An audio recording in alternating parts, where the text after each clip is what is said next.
Right, so matters appear to be going from bad to worse for the relatively friendless Syrian HTS-led administration of Abu Mohammed al-Jolani, with Israel making further incursions to seize more Syrian territory and continuing to blow up more Syrian targets they've deemed a threat, one of the latest examples of which elicited much oohing and aahing in the mainstream media as a mushroom cloud appeared above a large arms stockpile and a Syrian airbase, all in an inhabited area, of course, but we don't talk so much about the civilians, just look at the size of that cloud instead, eh?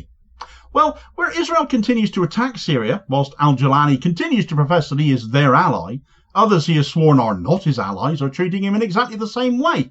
And although most surrounding Arab nations have not overtly stated that they're going to attack Syria now their ally Assad has fallen, one has, in no uncertain terms, stated that they consider the new Syria to be a hostile threat, and if they come too close to them, they can expect a preemptive strike. Has Syria just become yet another pariah state in the Middle East? And actually, should we be surprised at the reaction they are getting when Israel can never be trusted, especially under Netanyahu's rule? And when everyone else sees this new administration for the al-Qaeda cast-offs and leftovers they really are, why would they choose to have diplomatic relations with them at all? Right, so while Israel is almost certainly the biggest headache facing the new Syrian government still, interim as it allegedly still is pending new elections, led by Hayat Tahrir al-Sham, or HTS, a lot easier to say, the cabal of al-Qaeda and ISIS leftovers that this group ostensibly is though, they have a big problem with another nation too, or potentially do if they don't basically stay the hell away from them. Here's a translation of a televised statement issued by one of their commanders, spelling out the problems on a second front al-Jolani's setup in Syria now apparently have. The United States have allocated $10 million to Abu Mohammed al-Jolani, and he is now the leader of what is called the response to aggression, the opposition, and others.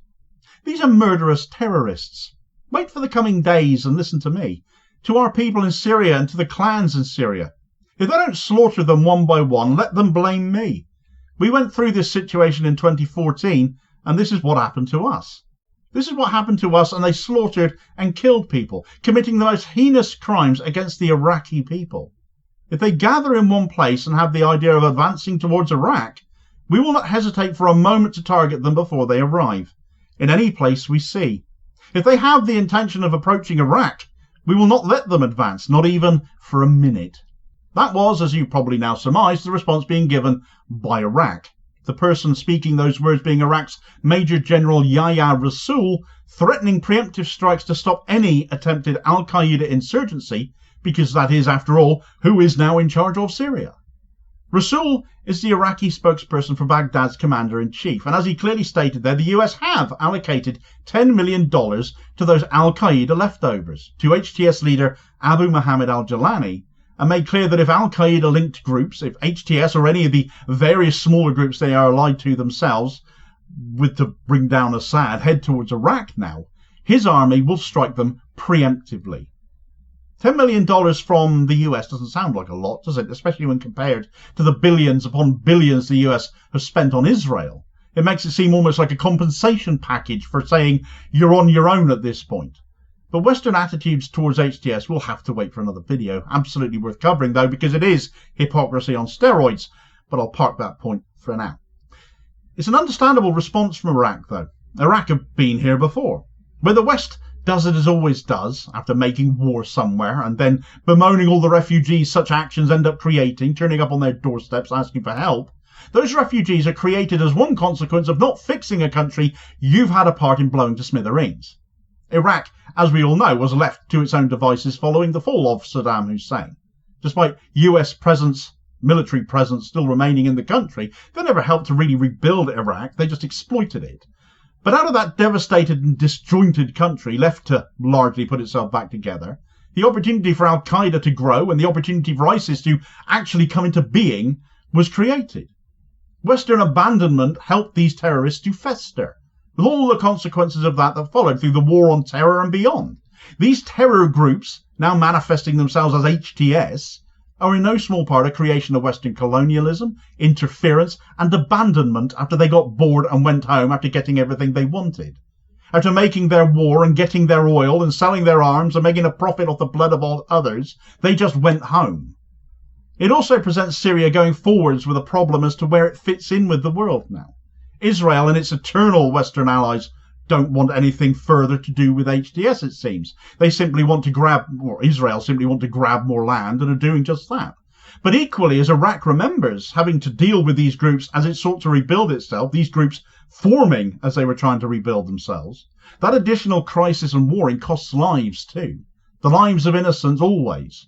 And they are not forgetting it either. And this, of course, presents Syria with a huge problem going forwards, as it finds itself now seemingly friendless and alone. Nobody except the most depraved of Western interests seemingly interested in building any kind of alliance with them. But you can't see that ever superseding their Israeli interest, can you? Or can you? Well, that said, it's a point I'm going to come back to in a moment. But with Israel land grabbing from the west and Iraq threatening preemptive strikes from the east of Syria, this is a very isolated administration now. Maybe they will elect non-al-Qaeda types to government after.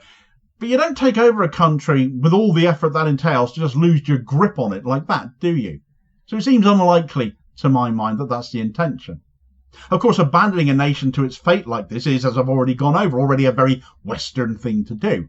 And given Israel is very much a Western colonial and imperialist creation within the Middle East, despite their ridiculous claims on the land in the region, should we be too surprised if this was all part of the plan to begin with? Israel would have known that any al-Qaeda affiliate or remnant consolidating a power base in the Middle East would be anathema to most surrounding Arab states.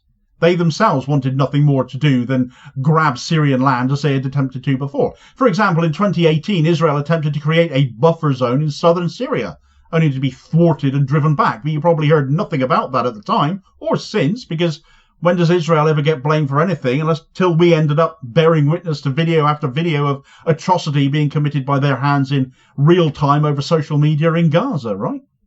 Well, now Israel's grabbing land successfully, and we are paying attention to it still. HTS aren't firing at them because they still claim to be Israel's allies, asking them to stop because we are your friends, but Netanyahu and co are just basically laughing at them now, it seems.